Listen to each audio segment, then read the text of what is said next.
This is a list of specific legislation related to child welfare that Republican House members have either failed to pass or eliminated in recent years. Child Welfare and Family Preservation Act of 2019. This legislation aimed to strengthen families, prevent children from entering the foster care system, and provide support services to families at risk of separation.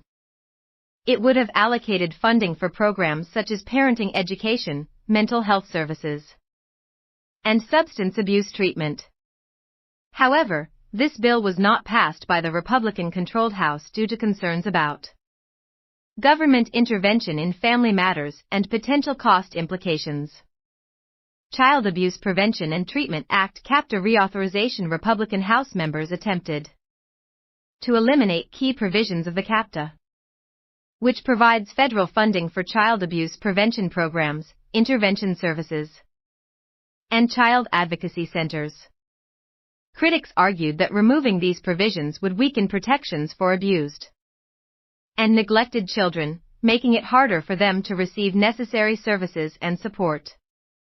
Family First Prevention Services Act. This legislation, which was initially passed in 2018 with bipartisan support, aimed to shift the focus of child welfare services towards prevention and family supports rather than relying solely on foster care placements.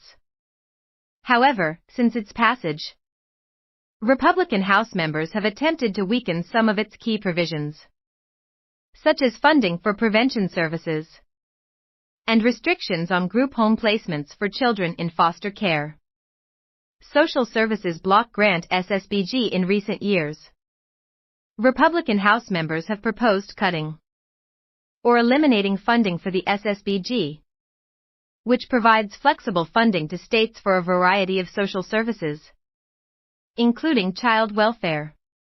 Critics argue that reducing funding for the SSBG would limit states' ability to provide critical services to vulnerable children and families, putting them at risk of harm or separation.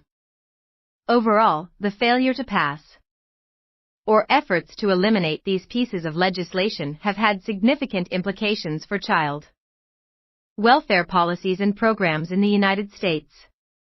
The lack of funding and support for prevention services, family preservation programs, and child abuse prevention efforts can lead to increased rates of child maltreatment, higher numbers of children entering the foster care system, and decreased access to crucial services for children and families in need. Advocates for child welfare continue to push for policies that prioritize prevention, family support, and early intervention to address the root causes of child abuse and neglect. All children have the opportunity to grow up in safe and healthy environments. Why, I ask, is it that the Republican leaders who advocate so much about having a Christian family life seem to always have a reason not to care for children? Are conservative Republicans who are a result of the religious right movement weaned to be completely unaware of the teachings of Jesus? But then, this has been the backbone of organized Christianity since church and state became one in the 4th century. The Atrocities Committed in the Name of God is now available at paperback at Amazon.